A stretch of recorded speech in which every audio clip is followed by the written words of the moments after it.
Hello students, दृश्य success academy online classes में एक बार पुनः आपका स्वागत है। मैं विशाल सर एक बार पुनः आपका स्वागत करता हूं। आज मैं आपके लिए जो पीजीटी की तैयारी कर रहे हैं मेरे स्टूडेंट्स इंग्लिश विषय से, तो आज मैं उनके लिए पीजीटी का सैम्पल पेपर लेकर आया हूं। थर्ड 2 सैम्पल पेपर मैं दे चुका हूं और प्लीज़ इसको आप बड़े ध्यान से देखें और आपके इसमें जितने क्वेश्चन सही हों प्लीज़ उसको कमेंट बॉक्स में जाकर बताएं।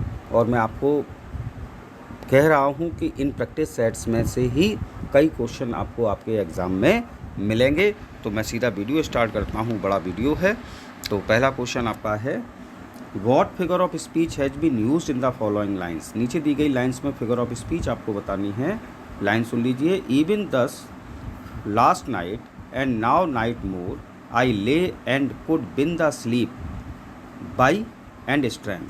फिगर ऑफ स्पीच इसमें कौन सी होगी? तो भैया even thus last night and now night more I lay and could been the sleep by and strength. तो इसमें 4 ऑप्शन है आपके सामने, hyperbole, onomatopoeia, apostrophe and oxymoron, and the right answer is option C, apostrophe. Now the next question is question number 2।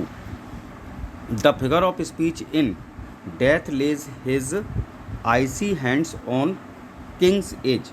दूसरे question में आपको figure of speech बतानी है। लाइन है आपकी, death lays his icy hands on kings. तो इसमें कौन सी फिगर ऑफ स्पीच होगी? सिम्बली, मेटाफर, पर्सोनिफिकेशन या हाइपरबोल। तो भैया इसमें फिगर ऑफ स्पीच होगी ऑप्शन सी, यानी कि personification. Third number, complete the sentence. नीचे दिए गए सेंटेंस को पूर्ति करना है। Simplicity, sweet music and melody are remarkable features of. Simplicity, sweet music and melody are remarkable features of epic, ballad, ode या satire। ऑप्शन बी आपका right answer है, ballad। Now the next question is question number 4। Name the figure of speech in the following line. नीचे लिखी गई line में आपको figure of speech बतानी है। द लाइन है आपकी, the more haste the less speed. The more haste the less speed. Option simile, metaphor, irony या एपिग्राम। तो साहब इसमें सीधा सीधा आंसर है आपका ऑप्शन डी, यानी कि epigram. Now the next question is 5। Point out the figure of speech in the following line. नीचे दी गई लाइन में फिगर ऑफ स्पीच बतानी है। Bare beauty cannot keep her lustrous eyes. Bare beauty cannot keep her lustrous eyes. Pun, personification, simile या oxymoron. तो B option आपका right answer है, पर्सोनिफिकेशन। नेक्स्ट क्वेश्चन आपका आता है question number 6। An epic is. Epic होता है क्या? ऑटोबायोग्राफिकल, ऑब्जेक्टिव, कॉमिक या एलेजिक। तो साहब किसी विषय को ध्यान में रखते हुए एपिक लिखा जाता है। तो बी आंसर आपका सही है, objective. 7 number, the figure of speech in he is too fond of red tape is. आपको इस लाइन में फिगर ऑफ स्पीच बतानी है। लाइन आपके सामने है, he is too fond of red tape. इसमें कौन सी फिगर ऑफ स्पीच होगी? सिम्बली, मेटोनिमी, पर्सोनिफिकेशन या ऑक्सीमोरन। और राइट आंसर है आपका option B, metonymy. Next question आता है आपका question number 8। Another name for verse libre is. Verse libre शब्द के लिए, फ्रेज के लिए आप कौन सी लाइन यूज करेंगे? टर्म है ये, free verse, blank verse, cold verse या नन ऑफ द एबव। तो भैया देखो, वर्स लिब्रे जो है वो फ्री वर्स को कहा जाता है। Next 9 number, a verse of 2 lines of equal length rhyming with each other at the end is called. कोई भी वर्स जो है जो कि 2 लाइन की है, इक्वल लेंथ की हों और दोनों लाइन आपस में राइम मिलाती हों, तो उसको क्या कहते हैं? क्वाट्रेन, टर्जा रिमा, कपलेट या ओटेवा रिमा। तो आंसर है आपका ऑप्शन सी, यानी कि couplet. Now the next question is question number 10। The occurrence of the same letter और sound at the beginning of adjacent word is, यानी कि एक डेफिनेशन लिखी है, the occurrence of the same letter और sound at the beginning of adjacent words is क्या कहलाता है? एलिट्रेशन, एसोनेंस, हाफ राइम या रिदम। तो भैया ये आंसर आपका सही है, alliteration. Now the next question is question number 11। Change the direct sentence into indirect. Mohan said, comma inverted comma begin, alas I am undone. आपको इस सेंटेंस को इनडायरेक्ट स्पीच में बताना है कौन सा ऑप्शन आपका सही होगा। तो भैया इसका राइट ऑप्शन होगा option B, Mohan exclaimed that he was undone. चलिए आगे बढ़ते हैं। Question number 12। Put the following in indirect speech. Indirect speech में बदलना है। सेंटेंस है आपका, how smart you are, comma she said. ठीक है ना। तो इसको अगर आप इनडायरेक्ट नरेशन में बदलेंगे तो कौन सा ऑप्शन आपका सही होगा? तो भैया ऑप्शन सही होगा आपका option B, she exclaimed that he was very smart. ठीक, next question, question number 13, which of the given option is the correct indirect form of speech of the following sentence. नीचे दिए गए सेंटेंस में आपको indirect speech बतानी है कि इसका इनडायरेक्ट स्पीच क्या बनेगा। तो सेंटेंस पहले सुन लीजिए, wish you a happy journey Neeta said to me. तो इसका राइट ऑप्शन क्या होगा? तो इसका राइट ऑप्शन होगा option B, Neeta wished me a happy journey. Now the next question is question number 14, they said we have lived here for a long time. Indirect narration में change करना है, they said we have lived here for a long time. तो इसका right option होगा C, they said they had lived there for a long time. Next आपका आता है 15 number question, she asked us if we had anything to say. Direct narration में इसको change करना है, ये इनडायरेक्ट का सेंटेंस है, आपको डायरेक्ट नरेशन में चेंज करना है। She asked us if we had anything to say. तो राइट ऑप्शन इसमें क्या होगा? तो साहब राइट ऑप्शन आपका जा रहा है D, she said to us do you have anything to say. Now the next question is question number 16, find out the correct sentence. इन चारों वाक्यों में सही सेंटेंस आपको बताना है। तो को he is rich enough to starve, he is too rich to starve, या he is too rich not to starve, या नन ऑफ दीज। तो इसमें राइट ऑप्शन होगा आपका option B, he is too rich to starve. Next,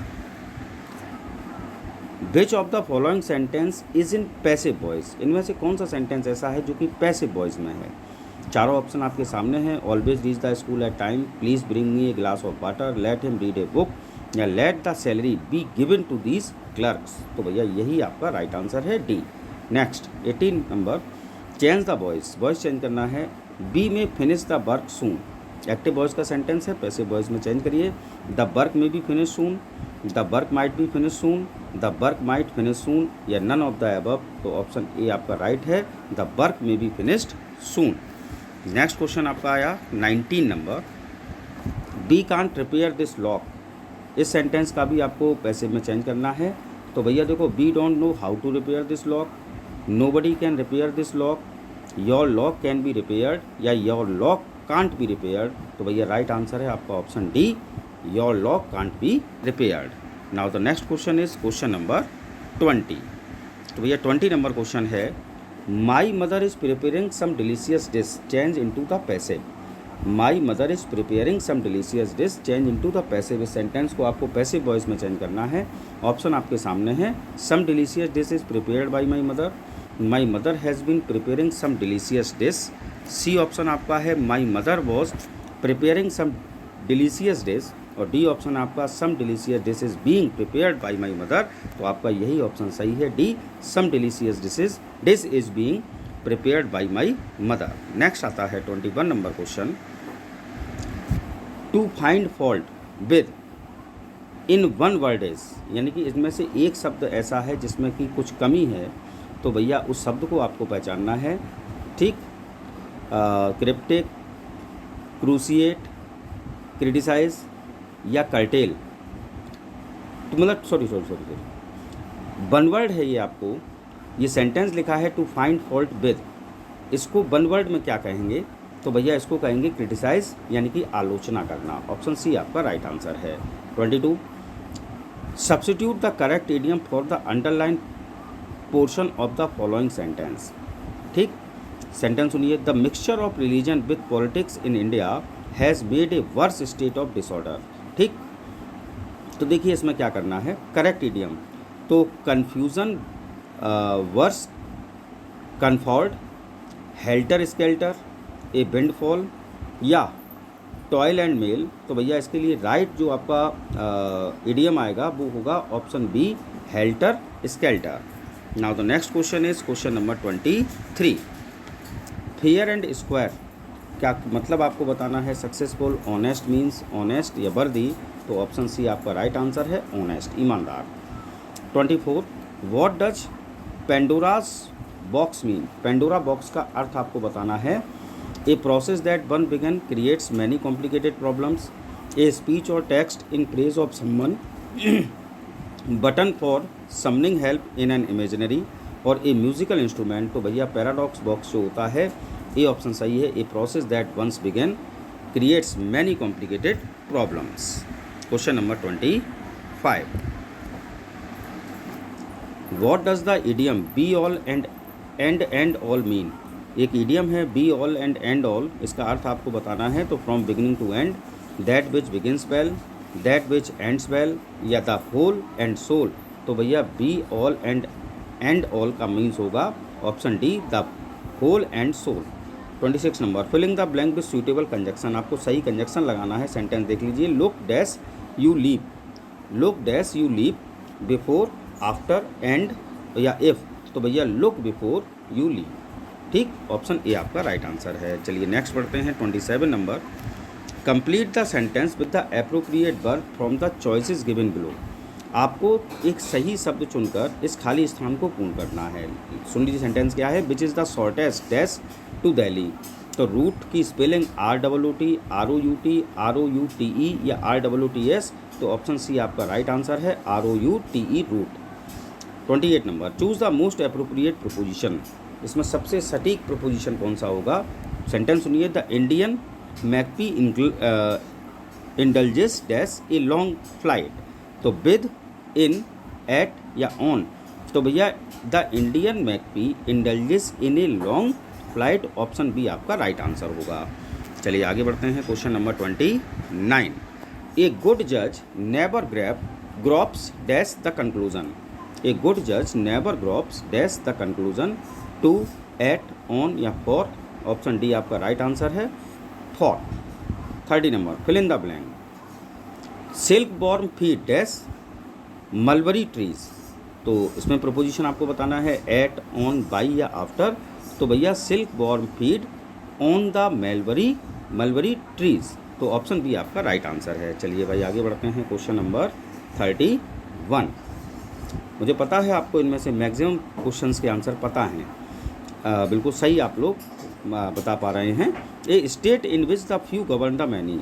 एक ऐसी state जहाँ कुछ लोग शासन करते हैं कईयों पर, तो उसको क्या कहा जाता है? मोनार्ची, ओलिगार्ची, ऑटोक्रेसी या plutocracy. And the right answer is option B, oligarchy. Next 32, a light sailing boat built specially for racing. एक ऐसी बोट, हल्की बोट जो कि सिर्फ रेसिंग के लिए बनाई जाती है, तो उसको क्या कहा जाता है? कैनोए, याच, फ्रिगेट या सबमरीन। तो भैया उसको कहा जाता है याच, ऑप्शन बी आपका राइट आंसर है।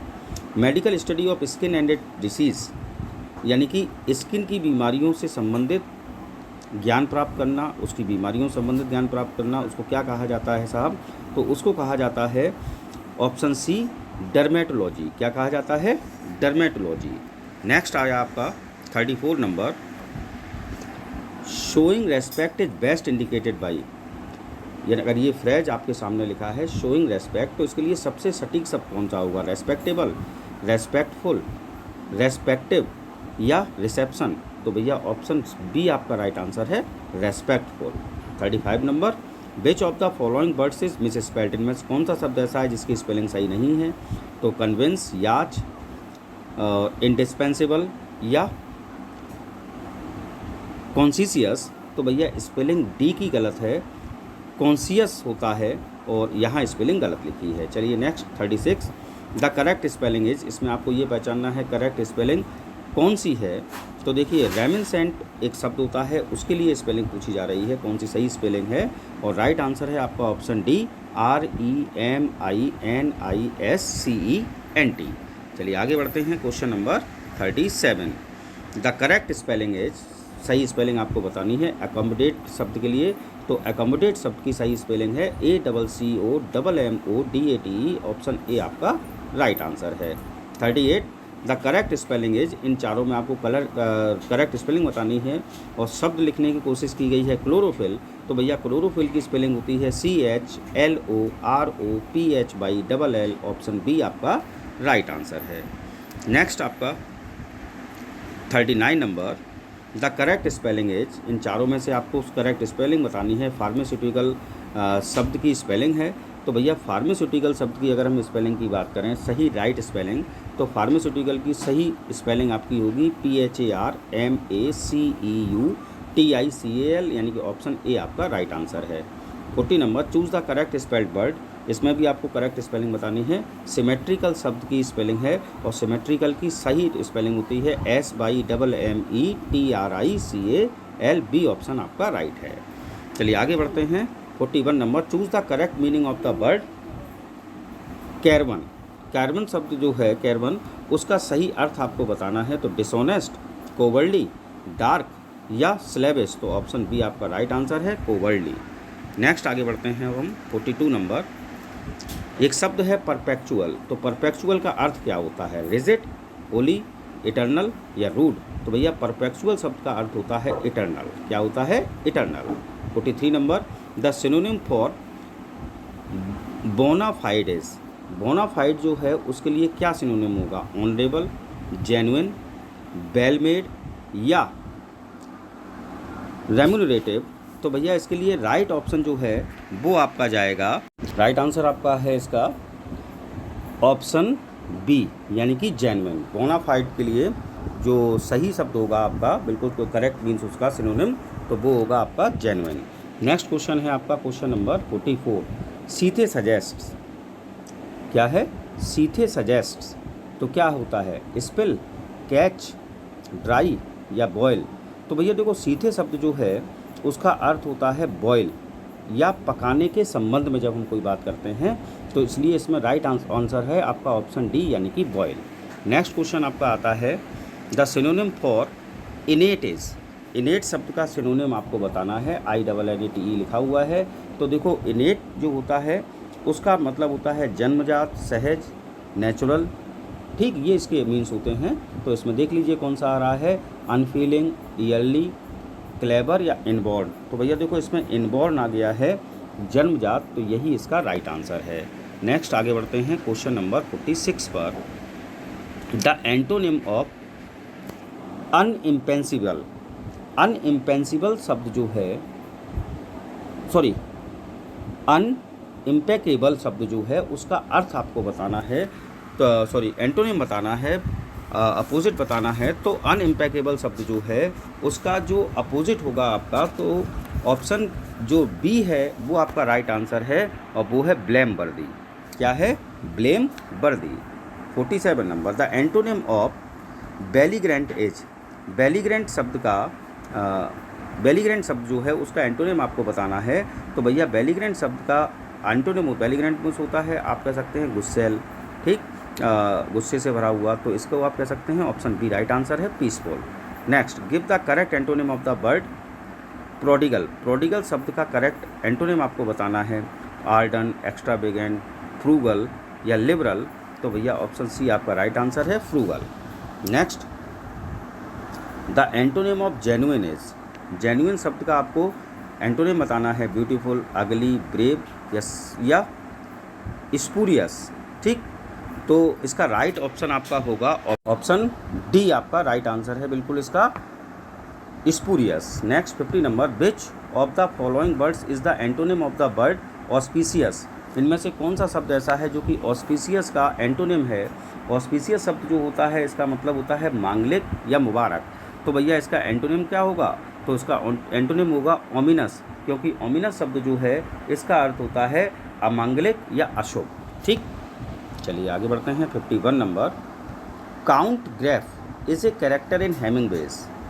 अर्नेस्ट हेमिंगवे के किस वर्क में काउंट ग्रेफ नामक पात्र आया है? Old man and the sea, for whom the bell tolls, a farewell to arm या द सन ऑल्सो राइजेस। तो भैया ऑप्शन सी आपका राइट आंसर है, ए फेयरवेल टू आर्म जो इनका नॉवेल है उसमें काउंट ग्रेफ नामक एक कैरेक्टर आया है।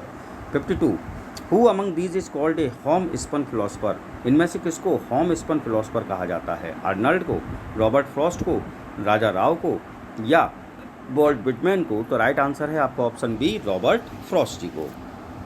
आगे बढ़ते हैं। एब्सलॉम एब्सलॉम इज ए वर्क बाई। एब्सलॉम एब्सलॉम किसके द्वारा लिखा गया वर्क है? John Dryden, Robert Frost, Walt Whitman या विलियम फॉकनर साहब। तो इसका राइट आंसर है आपका option D, William Faulkner. Next, song of my self is a poem by, song of my self जो है वो किस राइटर की पोएम है? शैली, वर्ड्सवर्थ, विटमैन, टेनिसन। तो ऑप्शन सी आपका राइट आंसर है, वॉल्ट विटमैन की song of my self. 55 number, which work was left incomplete because of Hemingway sudden death, Hemingway साहब की अचानक मृत्यु के कारण उनका ऐसा कौन सा वर्क है जो कि इनकम्प्लीट रहा? तो island in the stream, a movable feast, the garden of Eden या द डेंजरस समर। तो इसका राइट आंसर है option C, the garden of Eden. 56, in which year did Robert Frost sell his farm in New England and move to England, किस वर्ष में Robert Frost साहब ने जो न्यू इंग्लैंड जो कि अमेरिका में पड़ता है वहाँ का अपना फार्म बेचकर ये इंग्लैंड चले गए थे? तो ऑप्शन आपके सामने है 1910, 1911, 1912, 1913 and the right answer is option C 1912। Next 57 number question, Ernest Hemingway's man at war is, Ernest Hemingway के द्वारा लिखा गया मैन एट वॉर जो है वो क्या है? नॉवेल है, कलेक्शन ऑफ शॉर्ट स्टोरीज है, एन ऐसे है या एन ऑटोबायोग्राफी, एक ऑटोबायोग्राफी है? तो भैया मैन एट वॉर जो है वह हेमिंगवे साहब के द्वारा लिखा गया एक कलेक्शन ऑफ शॉर्ट स्टोरीज है। Next 58, which of the poem expresses Frost statement that, इनमें से कौन सा पोएम ऐसी है जो कि फ्रॉस्ट साहब की एक स्टेटमेंट को शो करती है? A poem begins in delight and ends in wisdom. तो भैया उसके लिए राइट आंसर होगा आपका option C, stopping by woods on a snowy evening. Next आपका आता है question number 59, Hamlet was written by Shakespeare, Hamlet was written by Shakespeare, the Hamlet was written by, Hamlet play हम सब जानते हैं Shakespeare साहब के द्वारा लिखा गया है, द हैमलेट किसके द्वारा लिखा गया? मेलविले, गाल्सवर्दी, पोप या फॉकनर? तो साहब विलियम फॉकनर ने लिखा है work the Hamlet. Next 60 number, Ernest Hemingway was awarded the Nobel prize for the Nobel, Ernest Hemingway साहब को नोबेल प्राइज़ मिला, आपको ये बताना है किस नोबेल के लिए इन्हें ये नोबेल प्राइज़ मिला था? तो सीधा आंसर मैं आपको बता दे रहा हूँ, option B, the old man and the sea के लिए इन्हें क्या मिला है? Nobel prize. नेक्स्ट आपका आता है, Kamala Das poetry can be best described as, Kamala Das ji की पोइट्री जो है उसको बेस्ट डिस्क्राइब किया जा सकता है कैसे? सोशल, पॉलिटिकल, रिलीजियस या कन्फेशनल? तो भैया कन्फेशनल जो है वो सटीक शब्द आता है कमला दास की पोइट्री के लिए। मुल्कराज आनंद फादर वॉज ए क्लर्क इन, मुल्कराज आनंद जी के पिता एक क्लर्क थे, काय में क्लर्क थे? पोस्ट ऑफिस में, बैंक में, आर्मी में या नेवी में? तो ऑप्शन सी आपका राइट आंसर है, आर्मी में। ठीक। 63 number, who wrote these lines, किसने ये पंक्तियाँ लिखी? I cannot have this island, I cannot have this island, I was born here and belong, Kamala Das, T S. Eliot, Whitman या एजिकिल साहब? एंड द राइट आंसर है Nissim Ezekiel, D option आपका right answer है। Next question अब आपका आता है question number 64। 64 number question है, where was Mulk Raj Anand born, Mulk Raj Anand ji का जन्म कहाँ हुआ था? पेशावर, लाहौर, अमृतसर या जालंधर? तो साहब मुल्कराज आनंद जी का जन्म हुआ है पेशावर में। नेक्स्ट आपका क्वेश्चन आता है question number 65, the name of the priest who makes improper suggestions to Sohini in Mulk Raj Anand untouchable, Mulk Raj Anand ji का नॉवेल है अनटचेबल, उसमें आपको उस प्रीस्ट का नाम बताना है जो कि सोहिनी को इम्प्रॉपर सजेशंस देता है। कालिदास, काली प्रसाद, कालीनाथ या Kalibada? And the right answer is option C, Kalinath. Next, Gangu occurs in Mulk Raj Anand, Gangu पात्र जो है वो मुल्कराज आनंद के किस नॉवेल में आया है? कुली में, two leaves and a bird में, private life of an Indian prince या अनटचेबल? तो आंसर है आपका option B, two leaves and a bird. Next question आपका आता है क्वेश्चन नंबर 67। 67 क्वेश्चन क्या कह रहा है देखिए, who is the author of summer in Calcutta, summer in Calcutta के लेखक का नाम आपको बताना है। निसिम एजिकिल, ए.के. रामानुजन, कमला दास, तोरू दत्त? तो समर इन कैलकाटा के लेखक हैं आपकी Kamala Das. Next 68, which among the following is the author of the barber's trade union, barber trade union एक वर्क है, उसके लेखक का नाम आपको बताना है। आर.के. नारायण, मुल्कराज आनंद, शशि देशपांडे या राजा राव? ऑप्शन बी आपका राइट आंसर है, Mulkraj Anand. Now the next question is question number 69। तो 69 नंबर क्वेश्चन क्या पूछ रहा है देखिए, what is the real name of poetess Kamala Das, Kamala Das जो हैं उनका वास्तविक नाम आपको बताना है। माधवीकुटी, रत्नावल्ली, कलरी देवी या none of them. Option A right answer है Madhavikutty. Next 70 number question, what does Mulkraj Anand satirize in Coolie. Coolie novel के माध्यम से मुल्कराज आनंद जी ने किस चीज़ पर व्यंग किया है? Indian imitating English society and its consequences, nationalism, industrialization या explosion of the poor people. तो exploitation of the poor people, ये इस चीज़ पर उन्होंने सैटायर किया है इस नॉवेल के माध्यम से। तो ऑप्शन डी आपका राइट आंसर है। Now the next question is question number 71। 71 question आपसे पूछा जा रहा है, the English novel acquired it's modern form in the. अगर इंग्लिश नॉवेल की बात करें तो अपने जो मॉडर्न फॉर्म में जो आई है वो किस सेंचुरी में आई? 14, 16, 17, 18। ऑप्शन डी आपका राइट आंसर है 18 century. T S. Eliot the waste land was published in. T S. Eliot साहब के द्वारा लिखा गया इनका वर्क द बेस्ट लैंड जो है वो कब पब्लिश हुआ? 1920, 1921, 1922, 1923। ऑप्शन सी आपका राइट आंसर है 1922। Next 73 number, which one of these is not one of the 5 sections of T S. Eliot wasteland. T S. Eliot की बेस्टलैंड जो है वो हमें पता है 5 सेक्शंस में डिवाइड है। तो इनमें से कौन सा सेक्शन ऐसा है जो कि उसका नहीं है? The burial of the dead, a game of chess, the hollow man या द फायर सरमन। तो द हॉलो मैन जो है वो एक अलग पोएम है और ये बेस्टलैंड जो पोएम है उसका पार्ट नहीं है। ठीक।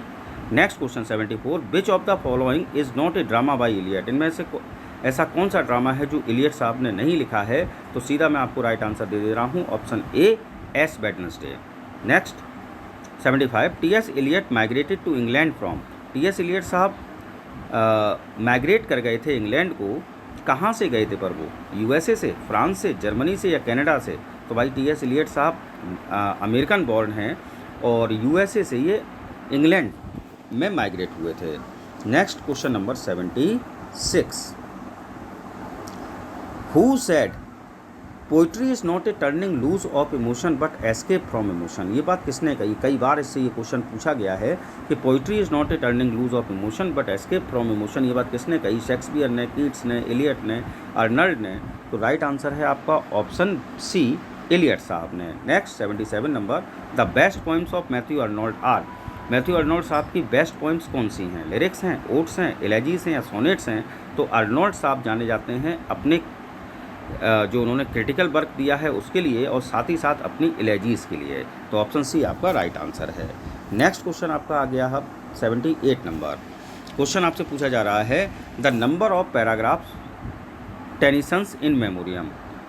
हम सब जानते हैं कि मोस्ट सेलिब्रेटेड पोएम है इन मेमोरियम, एलेजी है जो कि एक टेनिसन साहब के द्वारा लिखी गई। उसमें कुल मिलाकर कितने पैराग्राफ्स हैं? 111, 121, 125, 131। ऑप्शन डी आपका राइट आंसर है 131। लेडी डेडलॉक की कैरेक्टर ऑक्योर्स इन डिकेंस। चार्ल्स डिकेंस का कौन सा ऐसा नॉवेल है जिसमें कि एक महिला पात्र का जिक्र हुआ है? नाम है लेडी डेडलॉक।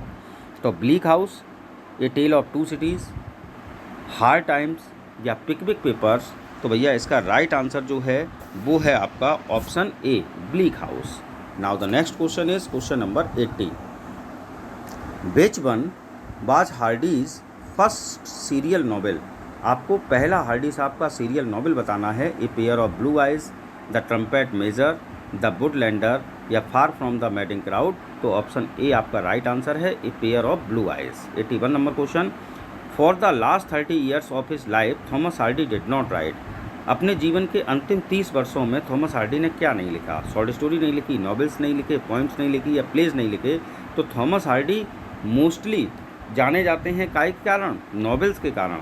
लेकिन ध्यान रखें इन्होंने अपना कैरियर एक पोइट के रूप में शुरू किया। कैरियर का समापन भी इनकी लाइफ के साथ हुआ, समापन के साथ, और वो भी एक पोइट के रूप में। तो अपने जीवन के अंतिम 30 वर्षों में हार्डी साहब ने कोई भी नॉवेल नहीं लिखा। तो ऑप्शन बी आपका राइट आंसर है। Next 82 number, in memoriam is an expression of सोरो of Tennyson at the death of. In memoriam poem जो है उसमें टेनिसन साहब ने अपने दुख को बयां किया है। तो वो दुख किसकी मृत्यु पर है? Arthur Hallam, John Keats, Edward King, Arthur hugh clough? तो ऑप्शन ए आपका राइट आंसर है आर्थर हेनरी हेलम। ठीक। Next 83, who has written the novel Pickwick Papers. Pickwick Papers के रचयिता का नाम आपको बताना है। Thomas Hardy, Mulkraj Anand, Charles Dickens या none of them. Option C आपका राइट आंसर है, चार्ल्स डिकेंस।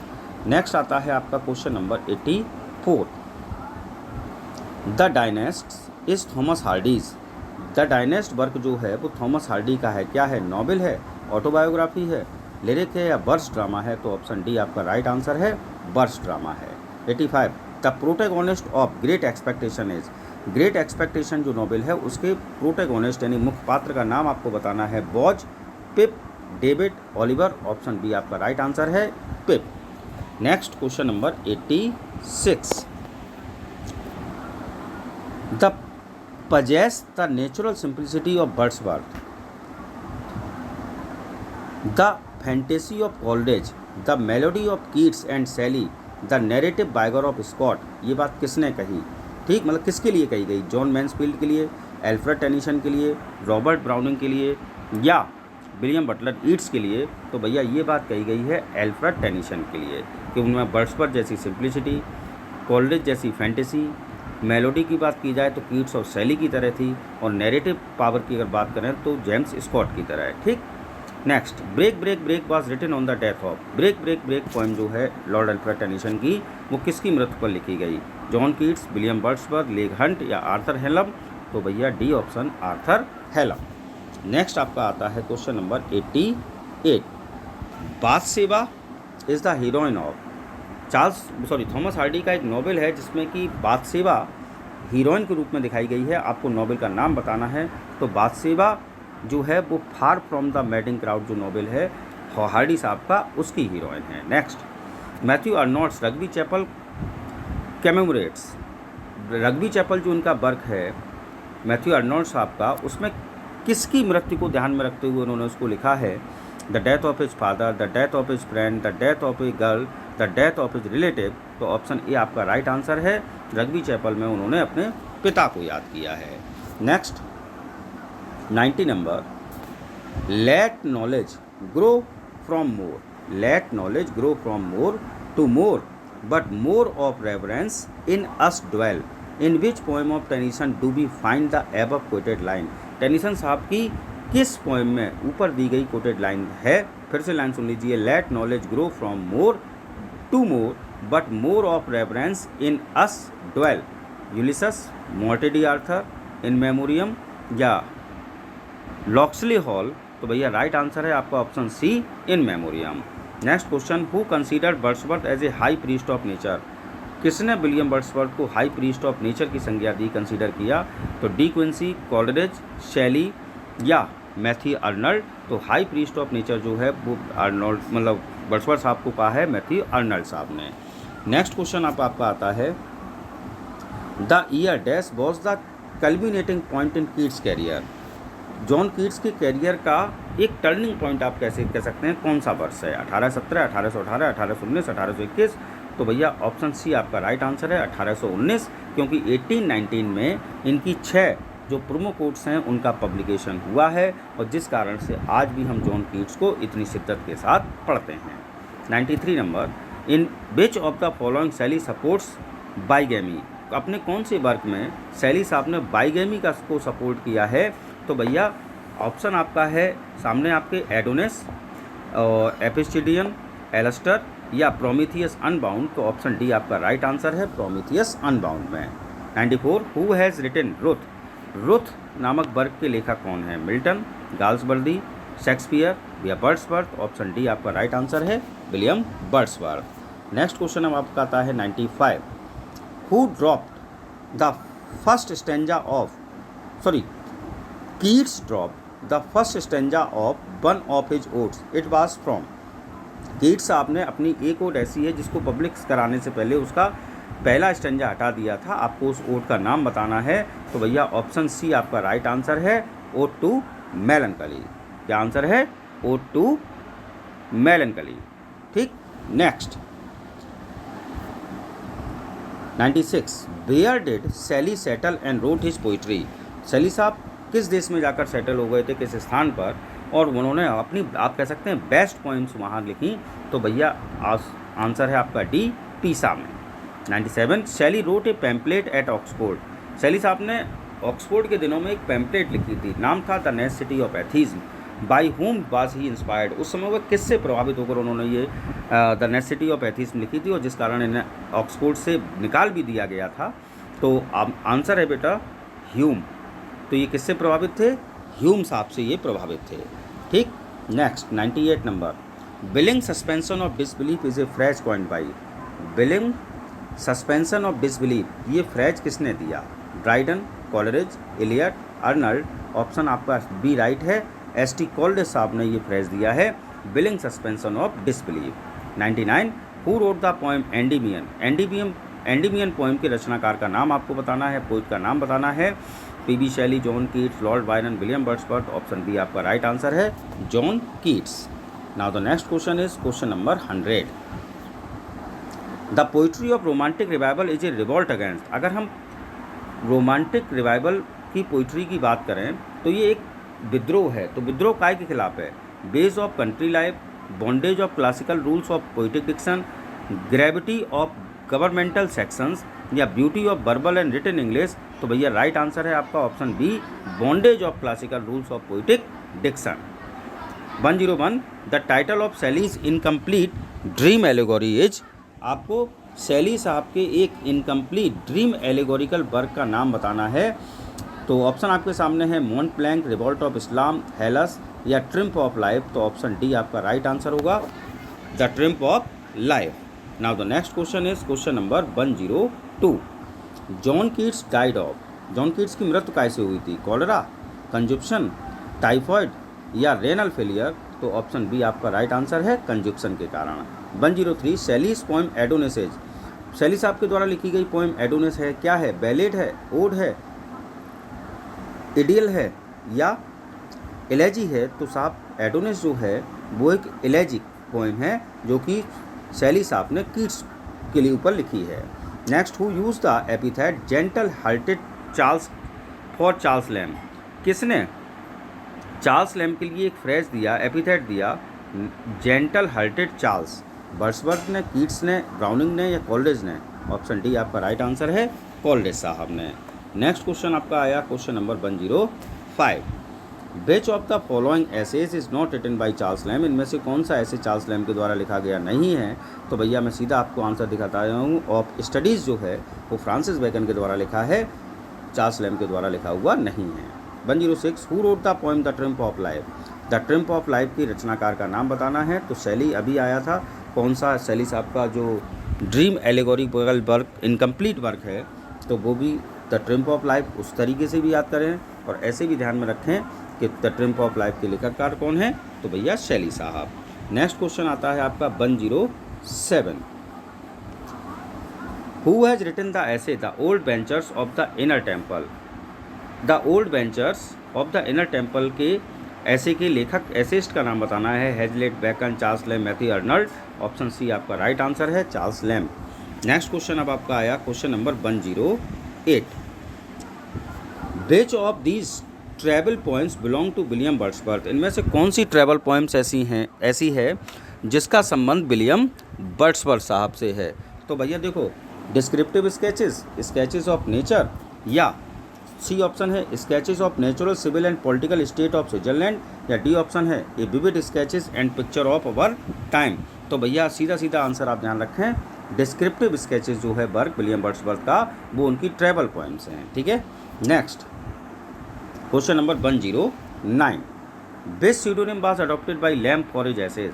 चार्ल्स लैम्ब ने कौन सा जो स्यूडोनिम अपने लिए अडॉप्ट किया था अपने एसेज को लिखने के लिए? तो इलिया, चार्ल्स लैम्ब या नन ऑफ दीज। तो ऑप्शन ए आपका राइट है, इलिया।